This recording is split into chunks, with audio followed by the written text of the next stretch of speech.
ध्यान ध्यान बहुत बड़ी ऊर्जा होती है।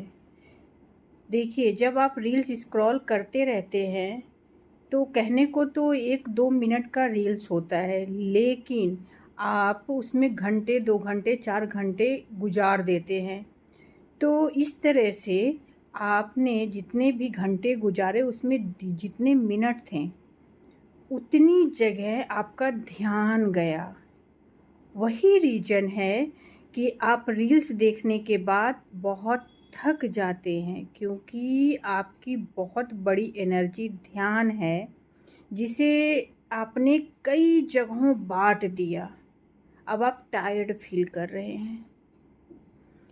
इसलिए रील्स स्क्रॉल करना बंद करें। अचानक नहीं होगा, धीरे धीरे धीरे।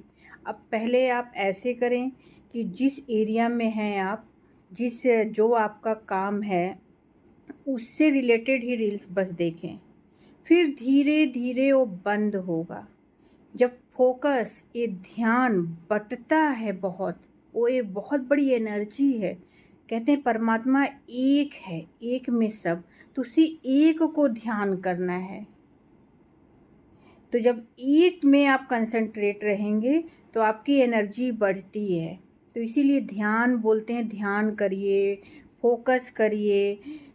आप लोग क्या करें, एनर्जी को बहुत डाइवर्ट कर दे रहे हैं। अगर आप अध्यात्म में हैं, आपका आत्मबोध हुआ है, तब आपको सिर्फ अध्यात्म से रिलेटेड वीडियोस देखने हैं, वो भी बहुत ज़्यादा नहीं। नहीं तो आपका जो अपना, देखिए हर इंसान जब गुरु किसी को बनाता है तो उसका मेन मोटिव होता है अपने अहंकार को समर्पित कर देना। इससे अहंकार समर्पित होता है।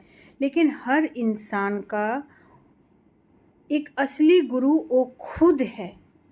उसके अंदर ही ब्रह्म है और आत्मबोध से उसे पता चल जाता है कि वो खुद ब्रह्म है। तो जब आप आत्मबोध हो चुका है, आप अध्यात्म में हैं, तो आपको बहुत ज़्यादा रील्स नहीं देखने। आपके लिए ध्यान एक ही है, वो परमात्मा में ही आपको लगाना है, भगवान में ही आपको ध्यान लगाना है। अध्यात्म के बारे में पढ़ना है और अपनी आत्मा की एनर्जी आपको बढ़ानी है, जो कि ध्यान से बढ़ेगा। ध्यान कंसंट्रेट करना है, अपने सांसों पे कंसंट्रेट करें। कोई भी चीज़ कर रहे हैं तो उसे बहुत ध्यान से करें। बस यूं ही नहीं आप अब अपनी लाइफ को जी सकते हैं। आपको सीरियस होना होगा, क्योंकि ये बहुत बड़ा काम है अध्यात्म।